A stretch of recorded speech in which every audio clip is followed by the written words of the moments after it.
వేదిక మీద ఉన్న నిజామాబాద్ డిస్ట్రిక్ట్ ప్రెసిడెంట్ పస్వ లక్ష్మణ నరసయ్య గారికి, నిజామాబాద్ ఎంపీ డైనమిక్ అరవింద్ గారికి, బీజేపీ ముఖ్య నాయకులకి, బీజేపీ కార్యకర్తలకి, రైతన్నలకి, మీడియా సోదరులకి అందరికీ నమస్కారం తెలియజేసుకుంటాను.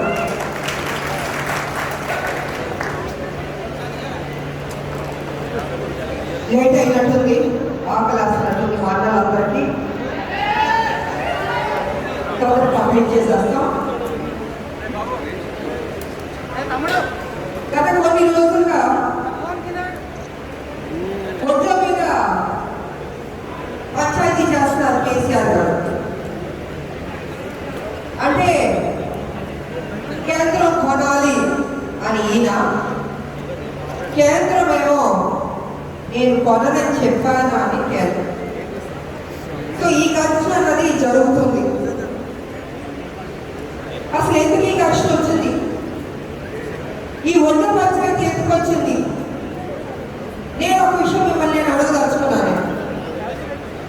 ఇది ప్రతి సంవత్సరం యావత్ తెలంగాణలో అన్ని జిల్లాల్లో జరిగే ప్రక్రియ కదా.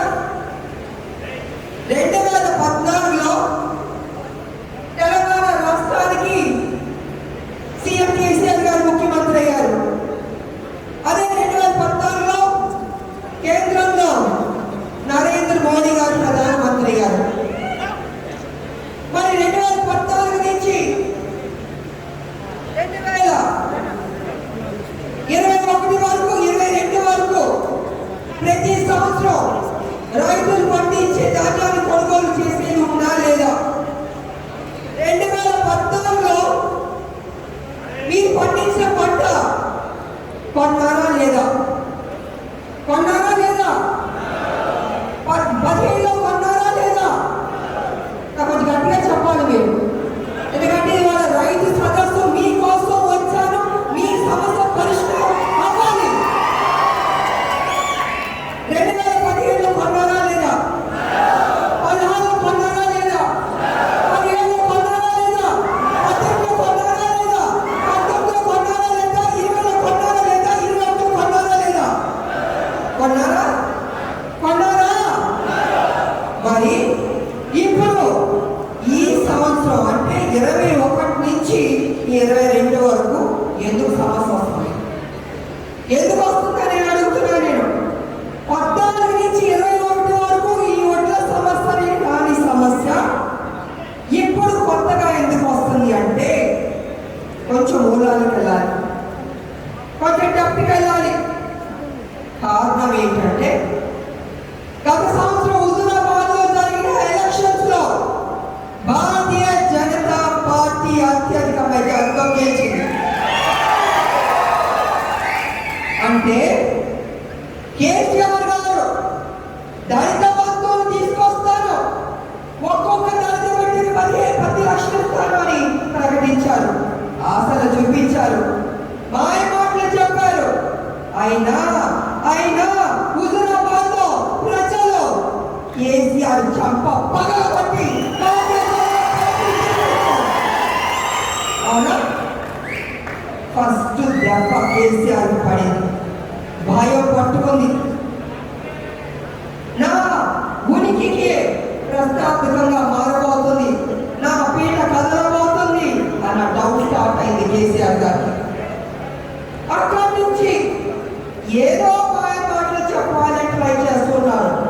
ఇప్పుడు రీసెంట్ గా ఎక్కడైతే ఉత్తరప్రదేశ్, గోవాలో, పంజాబ్ లో 5 రాష్ట్రాల్లో ఎన్నికలు జరిగిందో దానికి ముందు ఏం చెప్పారు కేసీఆర్ గారు? నేను ప్రచారం చేస్తాను,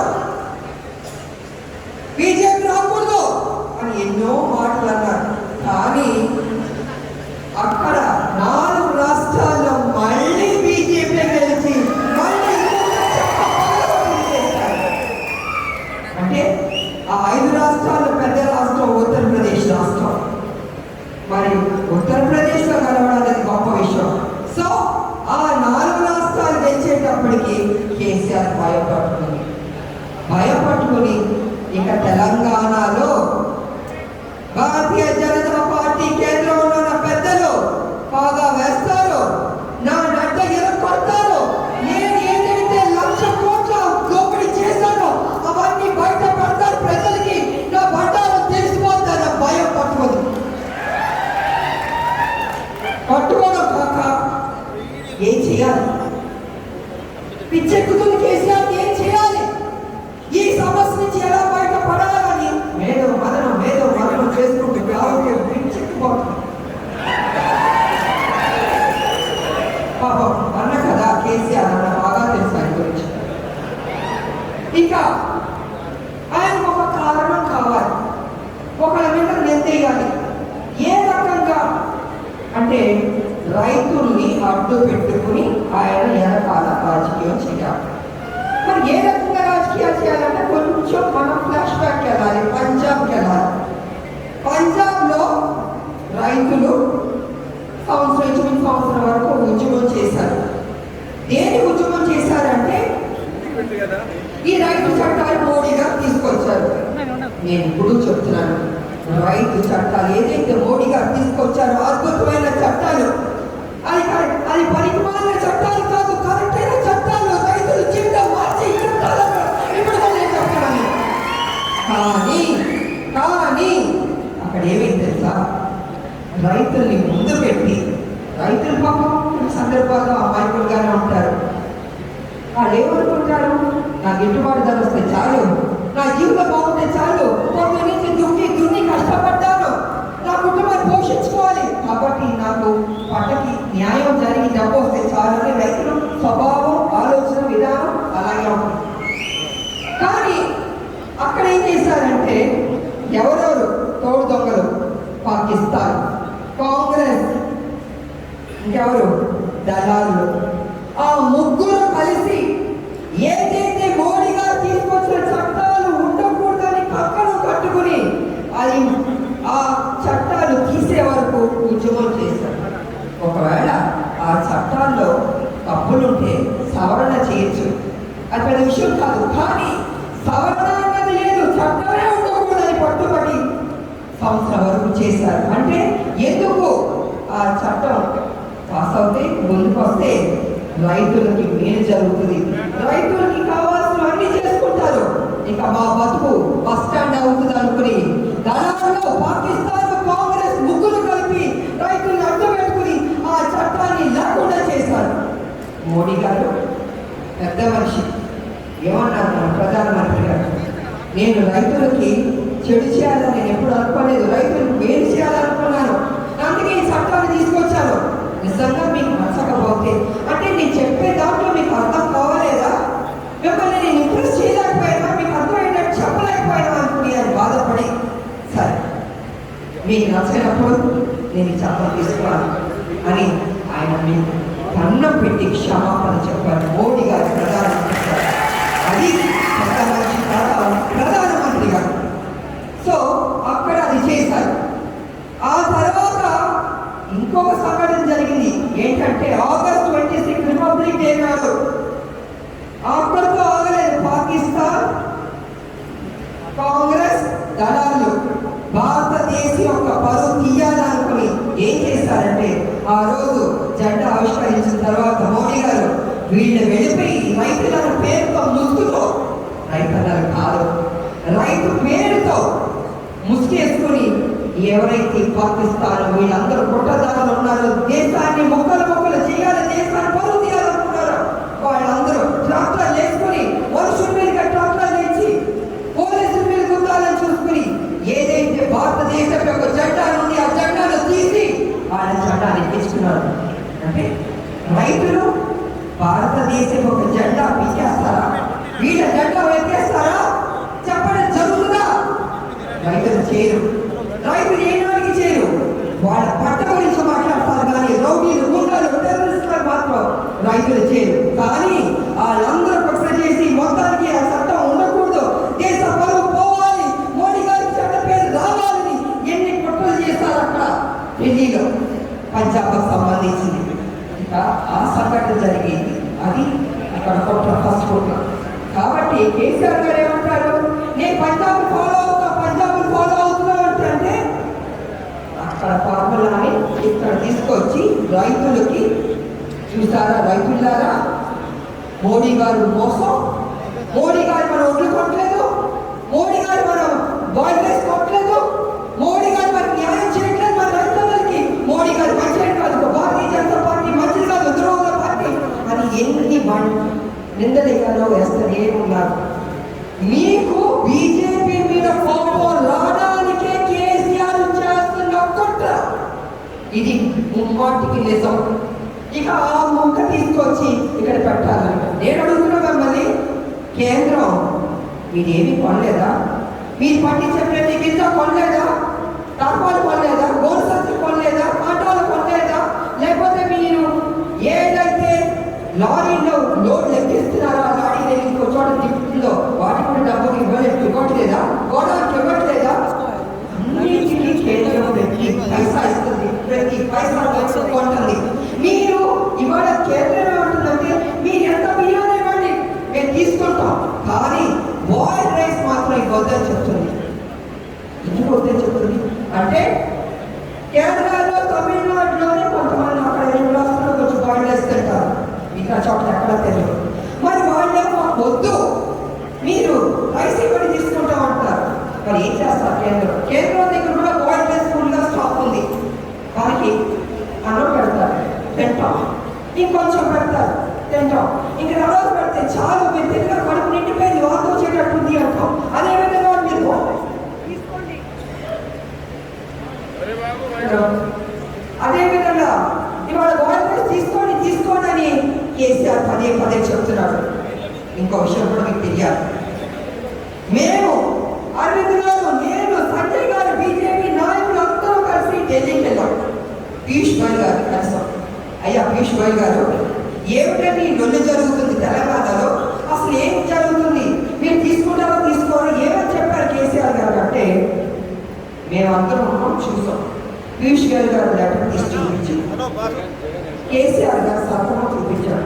ఏమిటంటే నేను మీకు కేసీఆర్ గారు చెప్పిన మాటలు ఆ లెటర్లో, నేను కేంద్రానికి బాయిల్ రైస్ ఇవ్వను, బియ్యమే ఇస్తాను అని ఆ లెటర్లో సంతకం పెట్టాడు కేసీఆర్. మరి అక్కడ సంతకం పెట్టిన మనిషి ఇక్కడికి ఎందుకు ఉల్టా చేసి రివర్స్లో మాట్లాడుతారంటే ఏమీ లేదండి, జస్ట్ సింపుల్.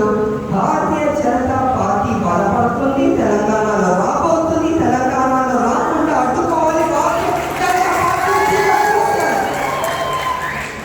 కోసాలి, తుంగలో తొక్కాలి, మళ్ళీ కేసీఆర్ రావాలి. 2 లక్షల కోట్లు తిన్నాడు కేసీఆర్, సరిపోలేదు, 3 లక్షలు 4 లక్షల కోట్లు తినాలి, ఇంకా సరిపోతుంది కేసీఆర్కి, ఆయన మండలం బయట పెట్టలేదు. కాబట్టి ఎంత డ్రామా చేస్తూ వచ్చాడు కేసీఆర్.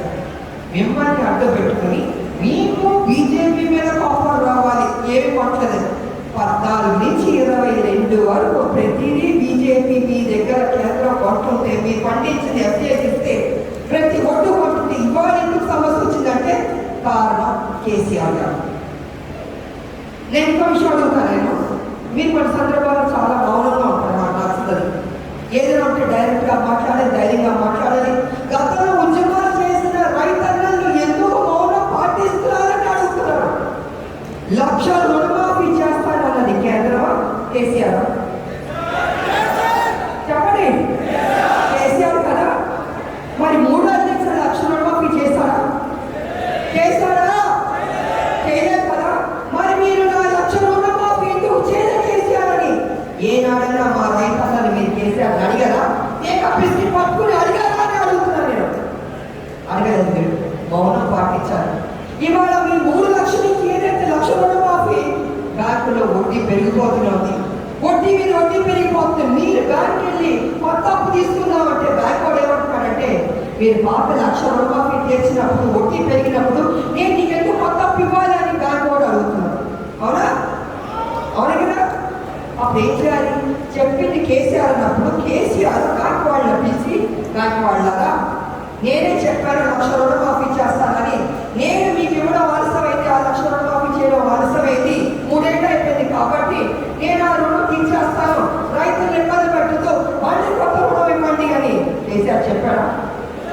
చెప్పాలి. ఎందుకు చెప్పాలి? రైతుల ప్రభుత్వమా? మీకు మేలు చేస్తారు కేసీఆర్? చేయట్లే కదా. మరి మేలు చేయని కేసీఆర్కి మీరు ఓట్లు ఎందుకు 2 సార్లు వేసి గెలిపించారు? చెప్పండి, ఎందుకు వేసి గెలిపించారు? తప్పైపోయిందా? అమానకులా? ఇలాగే మాయ మాటలు చెప్పి మిమ్మల్ని 2014 నుంచి ఈ యొక్క 21 వరకు ఇవాళ మీరు దాంట్లోని మీ డబ్బులు ఏదైతే డబ్బులు బ్యాంకులో వేసుకున్నారో అవన్నీ ఫ్రీజ్ చేశారు. ఎందుకు ఫ్రీజ్ చేశారంటే సర్వీస్ ఛార్జ్ పట్టమని మీకు చెప్తున్నారు. సర్వీస్ ఛార్జ్ ఏంటని మీరు అనుకుంటున్నారు. రైతులకి కరెంట్ ఫ్రీ అని చెప్పారు కేసీఆర్. చెప్పారా లేదా? చెప్పిన తర్వాత ఈ యొక్క సర్వీస్ ఛార్జ్ ఎందుకు కట్టాలని మీరు నిలదీస్తున్నారు, ఎదురు తిరిగారు. కానీ వాళ్ళు ఏమంటున్నారంటే మీరు సర్వీస్ ఛార్జ్ కట్టకపోతే మేము ఊరుకునేది లేదని వాళ్ళు అంటారు. మీ యొక్క పొలాల దగ్గర బావిలు ఉంటే ఆ మోటార్లు ఉంటే ఆ మోటార్లు స్టార్టర్లు కూడా పీక్కుపోతున్నారు. ఆ స్టార్టర్లు పీక్కుపోతే మీ మోటార్ల పనిచేయము, మీ పొలాలకి నేను అంత బావిలో వచ్చింది. మరి ఇలాంటి ప్రతిదానికి ఒక లింక్ పెట్టుకొని మీరు దానికి డబ్బులు డ్రా చేద్దామని ఫ్రీజ్ చేస్తుంది. మీ పెన్షన్ కావచ్చు, మీ డబ్బులు కావచ్చు, ఆ పెన్షన్ కావచ్చు, మిగతా వాళ్ళ పెన్షన్ కావచ్చు, అన్ని డబ్బు బ్యాంకులో ఉంటే ఎవరు డ్రా చేసుకోవడానికి అవకాశం కూడా లేకుండా చేశారు. అంటే ఒక పక్కన ఫ్రీ కరెంట్ అంటాడు, ఒక పక్కన ఈ యొక్క సర్వీస్ ఛార్జ్ కట్టమంటాడు, ఒక పక్కన 1,00,000 రుణమాఫీ చేయడు. మరి ఇవన్నీ చేయని మనిషి ఓన్లీ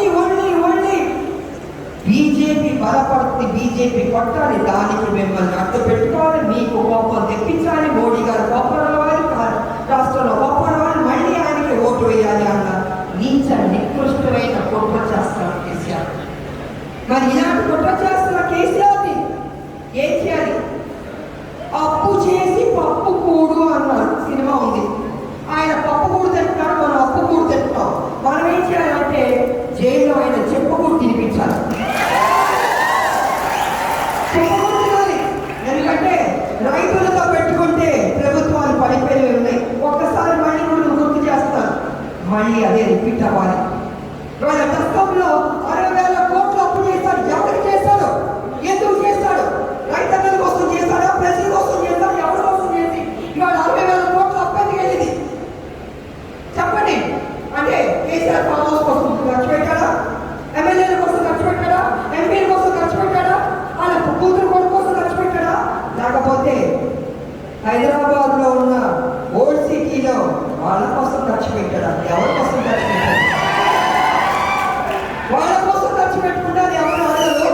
కానీ మన నెత్తి మీద కరెంట్ ఛార్జీలు పెంచి మీరు కట్టండి అంటారు. ఎందుకు కట్టాలని అంటాం? మీరు కరెంట్ వాడుకుంటారు, వీళ్ళు మేము కట్టాలా? మరి ఇన్ని అవకతవకలు ఉంది, ఇన్ని మోసాలు చేస్తున్న కేసీఆర్ ప్రత్యక్షంగా మీరు చూస్తున్నప్పుడు మీరు నడుము బిగించాలి, ఒక్కటి అవ్వాలి. ఏ పంజాబ్లో చేశారో కానీ వాళ్ళ కోసం చేయలేదండి.